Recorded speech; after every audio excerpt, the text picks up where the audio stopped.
Cette mare est tout ce qui reste du grand barrage de Zéguédéguin, localité située à 163 km de Ouagadougou, dans le centre-nord. Il est à sec à peine une année après la scission d'une de ses digues. Quelques années en arrière, ce barrage faisait la fierté des habitants de ce département, y compris les villages environnants. Aujourd'hui, c'est le désespoir. Les récoltes qui se faisaient 2 ou 3 fois l'an ne sont plus possibles.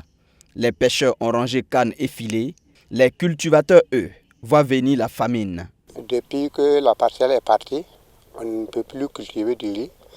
Les arbres alentours de le périmètre, tout vient de partir.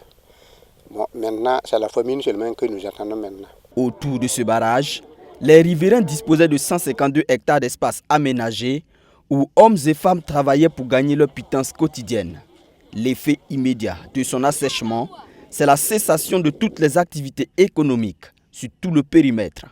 Au niveau de notre irrigué du riz, c'est 52 hectares.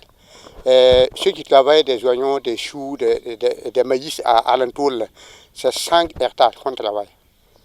Voilà. Nous sommes au nombre de 170 personnes qui ont des parcelles pour travailler. Plus les femmes, 3000 femmes qui sont à alentour comme ça, avec les hommes, pour travailler aux côtés du corps de magistrat. Alors comme ça, rien ne peut se faire. Tout est terminé comme ça. L'une des inquiétudes majeures liées à cette situation, c'est le risque de voir cette jeunesse désœuvrée se laisser séduire par les propositions parfois alléchantes des groupes armés terroristes.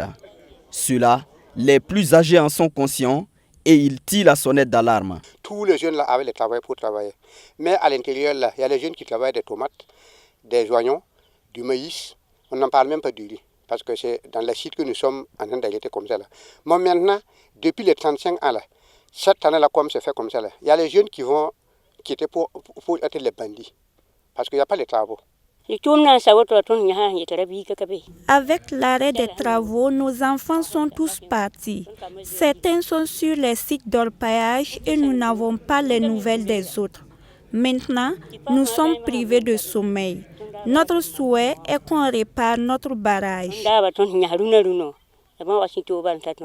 À côté de ce barrage, qui constitue une préoccupation majeure pour ces populations, il y a l'état de la route.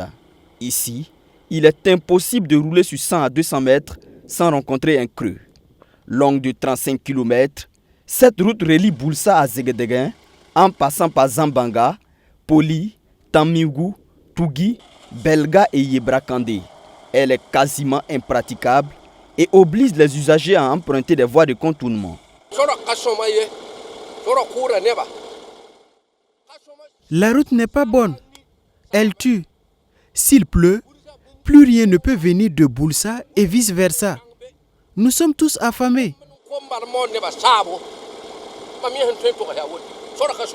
En attendant une action urgente des autorités, les populations ont mis en place une structure chargée de la réhabilitation du barrage, avec à la tête les chefs religieux. Grâce à des actions de solidarité, elles comptent entamer bientôt les travaux de réhabilitation de leur barrage providentiel. Les autorités locales que nous avons pu rencontrer n'ont pas souhaité s'exprimer sur l'état de dégradation avancée de ces infrastructures.